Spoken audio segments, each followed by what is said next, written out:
Welcome back to another technical deep dive here in the debug zone. Today we're tackling a big question and breaking it down with us from other users. Hopefully this clears up some misconceptions and helps you get the answer you need. So buckle up, stay a little curious, and let's jump right in.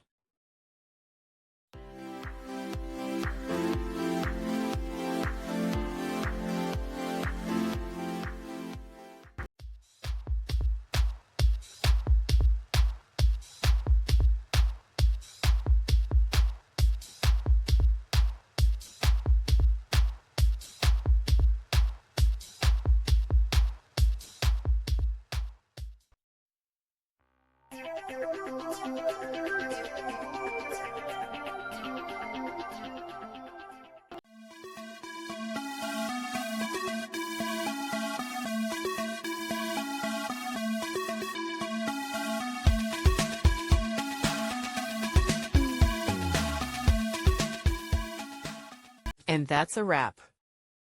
I hope you found the answer you were looking for. If you did, take a second to hit that subscribe button. It really helps out. And let me know in the comments which solution worked best for you.